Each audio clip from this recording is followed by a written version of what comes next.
Hi, எல்லோருக்கும் வணக்கம். இந்த பாத்திரம் என்னன்னு உங்களுக்கு தெரியுதா? இது நீங்கள் யாருமே பார்த்துருக்க மாட்டீங்க. இதுதான் ரொம்ப ரொம்ப பழமையான ரயில் அடுக்குன்னு சொல்லுவாங்க. ரயிலுக்கு இதுக்கு என்ன சம்பந்தம் அப்படின்னு நீங்கள் யோசிக்கலாம். அந்த காலத்தில் சேத்ராடம் போகிறதுக்கு, காசி, ராமேஸ்வரம் இதுக்கெல்லாம் போகிறதுக்கு சமையல் பண்ணுறதுக்குன்னே பிரத்யேகமாக தயாரிக்கப்பட்ட ஒரு பாத்திரம். இதில் என்னென்ன இருக்குது அப்படின்னு சொல்லி உங்களுக்கு காமிக்க போகிறேன்.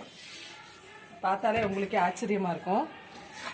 ஃபஸ்ட்டு ஏதாவது ஒரு காய் பண்ணுறதுக்குள்ள 2 அகலமான பாத்திரம். அடுத்து இதை சிப்பல் அப்படின்னு சொல்லுவாங்க.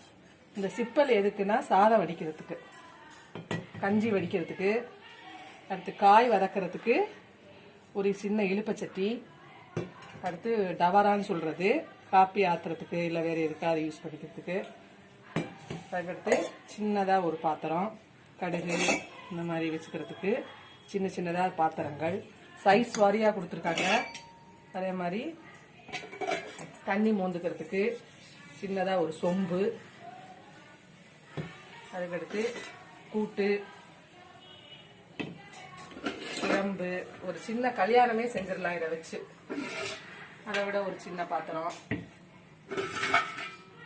கடைசியா ரொம்ப ஆச்சரியமா இருக்கும் உங்களுக்கு, ஒரு பெரிய தவளை தண்ணி மோந்து வச்சுக்கிறதுக்கு.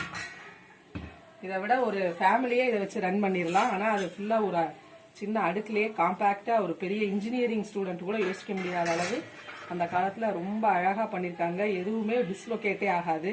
நீங்கள் வச்சிங்கன்னா அது அழகாக செட் ஆகும் எல்லாமே. திருப்பி அதை உங்களுக்கு திருப்பி வச்சு காமிக்கிறேன்.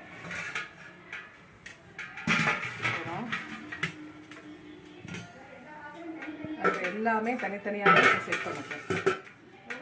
2 1 2 3 4 5 6 7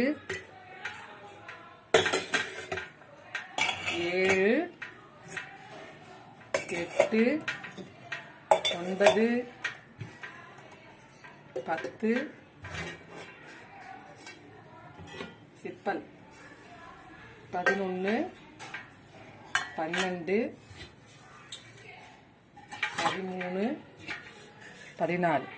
2 in 1 கேள்விப்பட்டிருக்கீங்க. 14 in 1 அப்படிங்கிறது இதுதான். இந்த வீடியோ உங்களுக்கு பிடிச்சிருந்தா லைக் பண்ணுங்க, இல்லைன்னா ஷேர் பண்ணுங்க, இல்லை சப்ஸ்கிரைப் பண்ணுங்க. தேங்க்யூ.